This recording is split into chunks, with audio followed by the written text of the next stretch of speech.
Bonjour et merci de nous rejoindre. Merci de nous rejoindre sur Carré Politique, mais nous resterons encore aux couleurs de la présidentielle encore un moment, en tout cas jusqu'à la prestation de serment du président élu. Pour l'instant, nous parlerons aujourd'hui de l'interpellation de Joël Aïvo. C'était hier en début d'après-midi. Le professeur a passé sa première nuit à la brigade criminelle en garde à vue. Le procureur fera peut-être une sortie dans les heures à venir, mais pour l'instant, nous analyserons les implications de cette actualité et l'atmosphère qui règne au Bénin depuis le 6 avril dernier. Et puis, hier, c'était la fête dans la soirée au domicile du chef de l'État, du président de la République élu.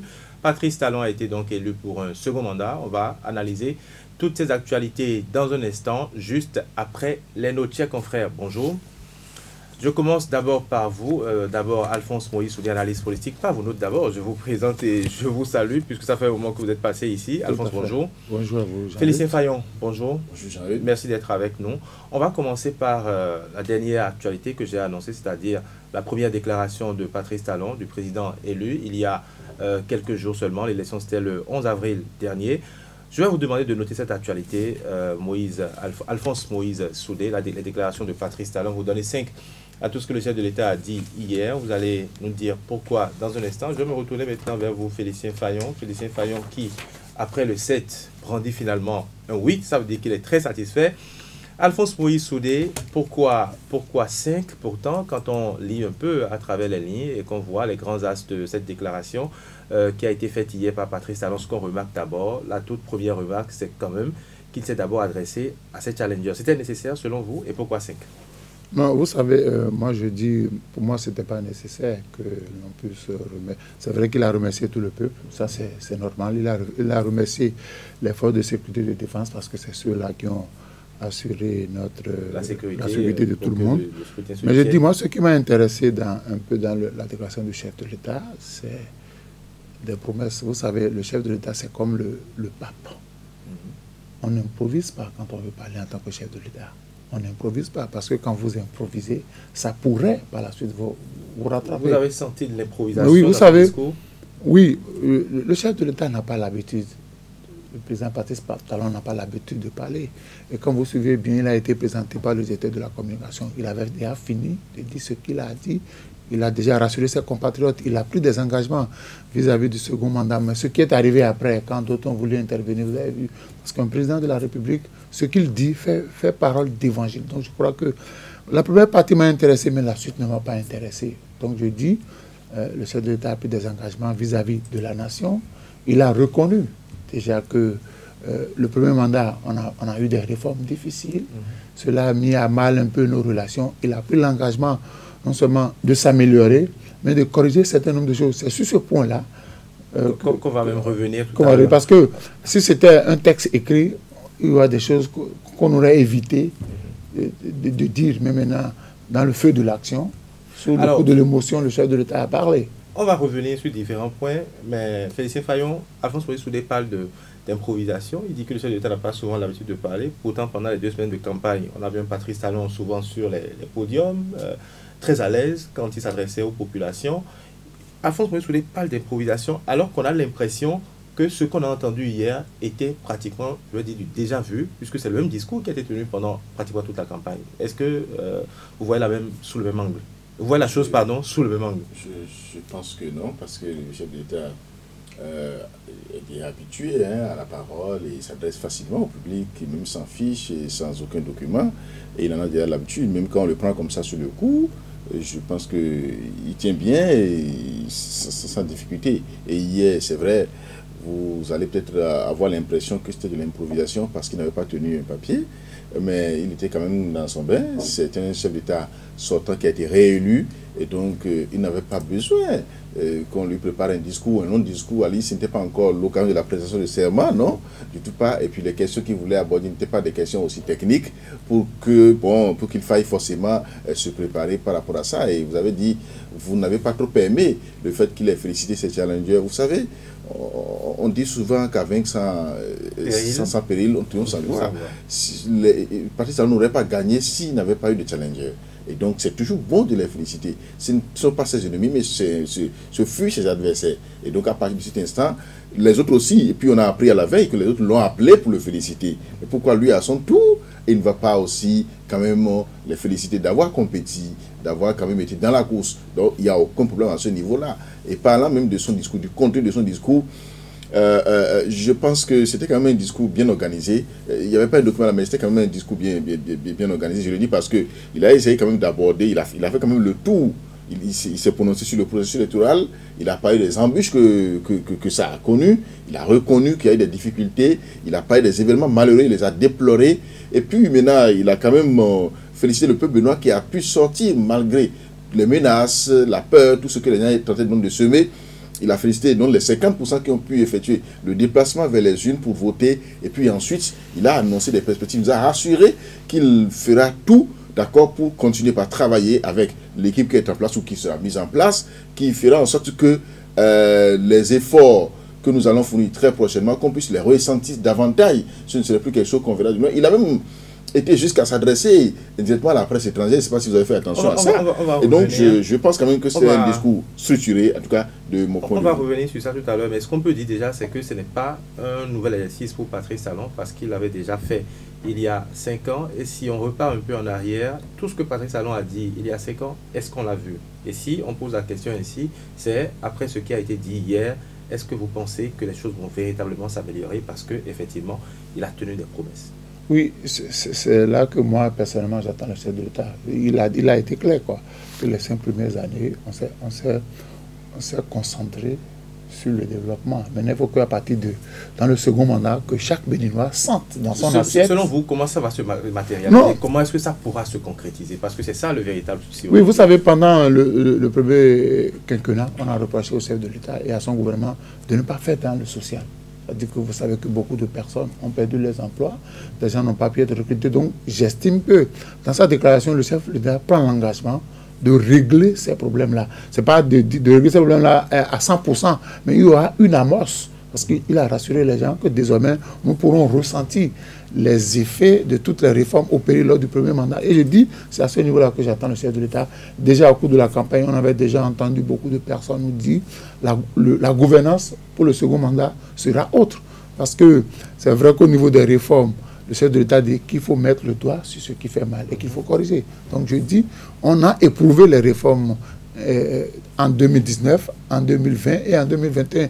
Et qu'on a vu qu'au niveau des textes, qu'il y a des difficultés je voudrais parler du bien-être personnel, mais comme vous êtes sur la question des réformes, concernant les réformes, Félicien Fayon, Alphonse Moïse Soudé l'a souligné tout à l'heure, c'est vrai qu'il y a eu beaucoup de difficultés, il y a eu beaucoup de couacs dans la mise en œuvre de ces réformes. Pourquoi est-ce qu'on ne met pas la pédale douce?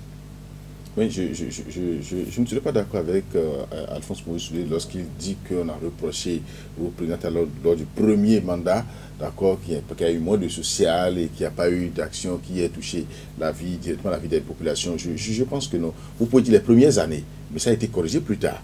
Ça a été corrigé plus tard parce que vous avez parlé d'emploi, qu'il n'y a pas eu d'emploi généré. Vous savez qu'il y a 1600 agents de santé en cours de recrutement actuel. C'est un cours de recrutement. Ben justement, et bien avant ça, il y en a eu encore. Encore que c'est après 5 ans. Bon, c'est ça. Non, pas après 5 ans, c'est pas après que ça a été lancé. Et puis, avant ça, il y a eu quand même beaucoup d'autres recrutements. Vous savez qu'il y a eu beaucoup de recrutements, aussi bien dans l'armée, dans la fonction publique, au niveau de l'enseignement. Il y a eu beaucoup de choses. Et quand vous parlez de social, je ne sais pas si ça se limite au fait que chacun doit avoir de l'argent. Je ne sais pas si pour vous c'est ça. Moi, je pense que la plus grande difficulté que les Béninois ont eue, dont moi-même qui vous parle, c'est le changement de mentalité. C'est-à-dire que le changement d'habitude, c'est beaucoup plus ça en fait. On a été confrontés à ça parce que Patrice Talon a travaillé pour que nous puissions changer, nous puissions connaître une métamorphose du jour au lendemain. Ça a été difficile pour nous parce que lorsque tu gagnais un salaire avec des primes, avec d'autres avantages, et que du jour au lendemain on te dit que c'est peut-être le salaire seul que tu vas gagner, ça va être très difficile donc de supporter. Ça a été beaucoup plus ça. Mais des actions, il y en a eu. Patrice Talon a eu un bilan et c'est derrière ce bilan qui a permis sa réélection. On va repartir peut-être vers la reconduction des primes. Selon vous? Les primes n'avaient pas été totalement supprimées, justement. Les primes sont restées, mais c'est des primes fantaisistes qui avaient été supprimées. Vous voyez, vous avez on paye des primes de Ramadan, par exemple. Ça ne rime à rien, alors qu'on ne paye pas des primes de Pâques pour ceux qui sont des chrétiens. Vous voyez un peu, ça c'est des primes fantaisistes qui avaient été supprimées. La question c'était les réformes. Oui. Ma question c'était les réformes. Comment fait-on alors? Pourquoi est-ce qu'on ne met pas la pédale douce par rapport aux réformes pour pouvoir ramener un peu le calme quand même? Je ne voudrais pas parler au nom de Patrice Talon, mais je pense que il n'a pas eu assez de temps. Et même là encore, il n'a pas assez de temps. Mettre une pédale douce pour le faire, alors qu'on sait qu'on n'a que 5 ans et que 5 ans ça passe très vite, on risque de ne pas avoir de résultat.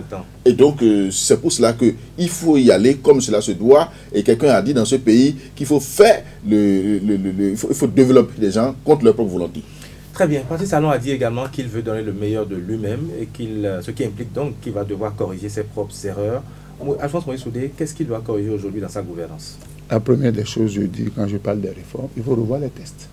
Vous avez vu en 2019 ce qui s'est passé avec le législatif, vous avez vu en 2020 les municipales, les communales, vous avez vu en 2021. Donc il va falloir qu'au niveau du Parlement, par exemple, que l'on procède à des recadasses. C'est ce que j'ai compris par rapport à la pédale douce. Parce qu'on a éprouvé les tests. On a vu la difficulté des tests. Il serait anormal que l'on ne veuille pas ne veuille pas prendre en compte les remarques des uns des autres pour corriger. Ça, c'est clair. Le chef de l'État a compris que pendant 5 ans, il n'a pas forcément fait le bonheur de tout le monde. Il y a des reproches qui lui ont été faits. Et en bon homme politique, il faut tenir compte. Nul n'est pas fait. Il faut tenir compte des remarques des uns des autres pour voir qu'est-ce qui est corrigible. Parce que on ne demande pas au chef de l'État de remettre en cause intégralement sa politique. Mais qu'il y a des niveaux, il y a des leviers sur lesquels il faut appuyer pour améliorer les conditions de vie du travail.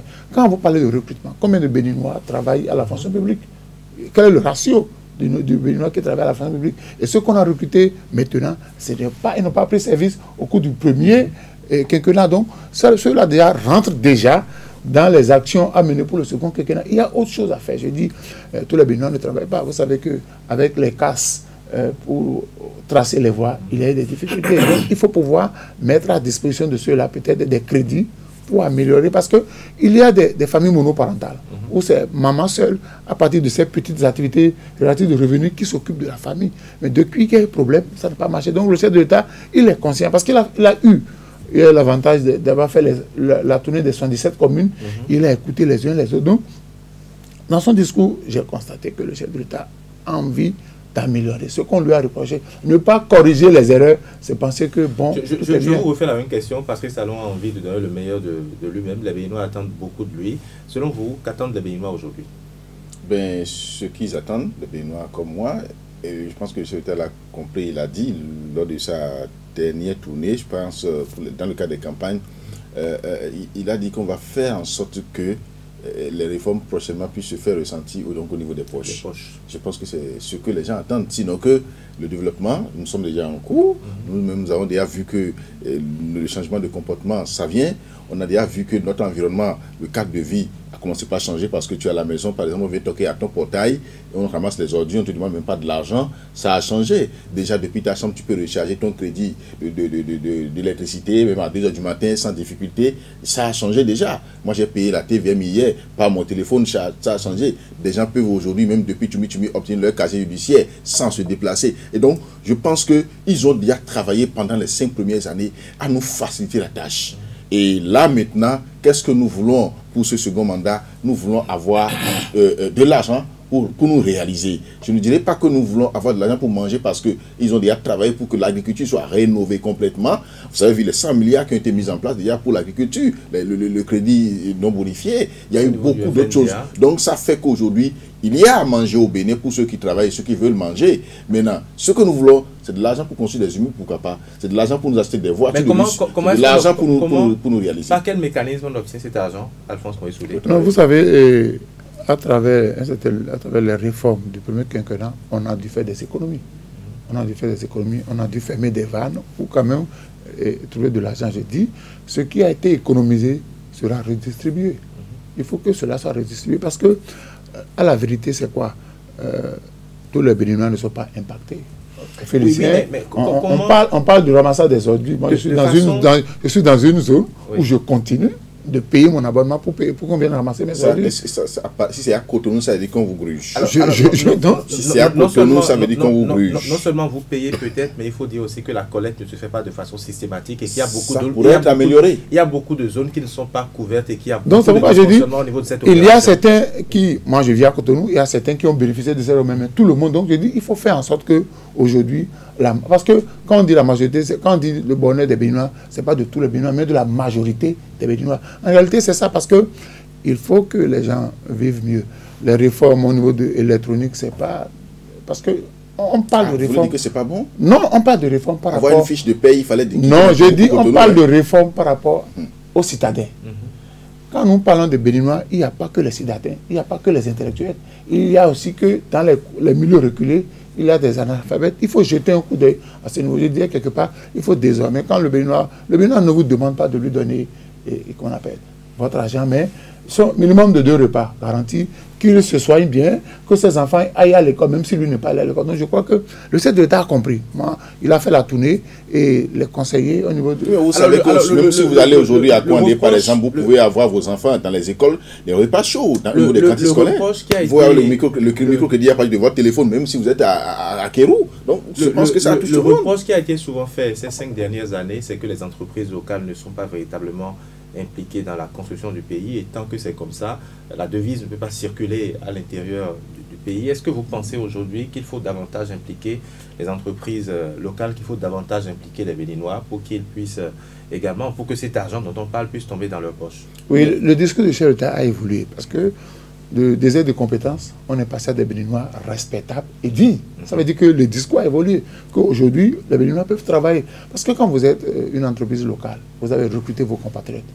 Pour payer les salaires, il faut obtenir des marchés, il faut exécuter des travaux. Si en temps, l'État central ne vous donne pas les travaux, vous êtes obligé de fermer votre entreprise et de mettre des Béninois à la maison. Je dis aujourd'hui, on peut associer. Je ne dis pas forcément qu'il faut tout donner aux Béninois, mais en plus des grandes entreprises étrangères, on peut associer les entreprises locales. Il y a de ces petites entreprises qui avaient les petits marchés dans les ministères, qui n'avaient plus cette possibilité. On a concentré cela au niveau de certaines grandes entreprises. Aujourd'hui, il faut donner la possibilité à ces sociétés-là. Cette stratégie pourrait permettre aux Béninois d'avoir de l'argent dans leur poche? Oui, Jean-Eudes, vous savez, moi je suis contre le fait qu'il faut faire peut-être du favoritisme. Je ne parle pas de favoritisme. Mais pour n'avoir aucun résultat. Le chef de l'État a dit, lorsqu'il clôturait sa tournée, d'accord, de reddition de comptes au niveau du pays, lorsqu'il était à Cotonou, à l'étape de Cotonou, il nous a expliqué la difficulté que l'État, le gouvernement béninois a eu, par exemple, à avoir de la main-d'œuvre lorsqu'il s'agissait d'exécuter certains projets, parce qu'il n'y avait pas la qualité de la main-d'œuvre recherchée au Bénin. Et donc, c'est pour ça qu'il a dit qu'ils sont en train d'investir maintenant dans la formation professionnelle et technique, pour que d'ici 5-10 ans, nous puissions avoir de la main-d'œuvre qualifiée. Oui, les entreprises locales, oui, mais si elles ne sont pas qualifiées, ou bien si elles ont des employés qui ne sont pas qualifiés, on sera toujours obligé d'aller en France chercher des gens, on sera toujours obligé d'aller en Chine chercher des gens pour continuer par le faire. C'est pour ça qu'il a dit qu'il faut former. Je ne suis pas d'accord que l'on puisse me dire que dans mon pays, au Bénin, qu'il n'y a pas d'entreprise qualifiée. Quand vous regardez ça dépend de ce qu'on veut faire avec l'entreprise. Quand vous regardez ce qui se passe autour de nous, beaucoup d'entreprises nationales ont été laissées sur le carreau. Si c'est un marché où vous avez plusieurs lots, donnez. Parce que quand vos compatriotes n'exercent pas, ils ne peuvent pas avoir l'expérience. Le temps est en train de filer, l'argent doit tomber dans la poche des Béninois, mais l'argent doit tomber également dans la poche des journalistes. Le chef de l'État a parlé de la presse. Comment avez-vous trouvé le discours qu'il a tenu à l'endroit d'abord de la presse étrangère? Et aujourd'hui, dans quel état se trouve la presse béninoise? Et comment est-ce que Patrice Talon peut faire pour que l'argent puisse tomber dans la poche des journalistes? Parce que nous savons que la presse vit dans la misère depuis pratiquement 5 ans. Oui, il faut que les patrons de presse, on amène les personnes de presse à prendre leurs responsabilités. Parce que je ne suis pas d'accord que dans une entreprise de presse, que nous ayons ce qu'on appelle la convention collective, que des patrons de presse n'arrivent pas à pouvoir payer les salaires. Il faut aussi donner la possibilité aux patrons de presse d'avoir des publicités, parce que les entreprises de presse ne vivent qu'à partir des publicités. Alors on se rappelle qu'au début du quinquennat, les contrats avaient été suspendus dans la plupart des ministères et des directions, des structures d'État. Est-ce qu'il faut repartir encore à ces contrats, par exemple, pour permettre aux entreprises de presse de pouvoir quand vous suivez un peu le chef de l'État, il y avait des choses qu'on a supprimées. Peut-être en temps, on a essayé d'améliorer, on a corrigé. Maintenant, on veut ramener la version revue et corrigée pour expérimenter, parce que le chef de l'État avait dit en 2015-2016 qu'il allait espérer en fonction de ce que Moïse dit. Non, je pense, Jean-Eudes, qu'il ne faut pas retourner en arrière. Il ne faut pas renouveler, bien renouer avec les contrats de 20 millions, 30 millions par organe par an, et qu'on fait le bonheur des journalistes. On fait plutôt le bonheur de ceux qui sont des promoteurs d'organes de presse et qui ne sont forcément pas des journalistes professionnels. Et c'est parce qu'ils ont vu que, bon, je suis ami à tel ministre, je suis ami au chef d'État, je peux avoir des contrats, on crée un organe. Et quand on a les 20-30 millions, quand on les a par mois, on ne paye rien pratiquement aux journalistes, mais on le fait travailler pour eux. Donc la réforme profonde sera... Ce copinage ne devrait plus exister. Non, la réforme profonde sera de revoir carrément le secteur, de donner de la valeur aux journalistes pour que les journalistes puissent bénéficier vraiment de leur boulot, de leur métier.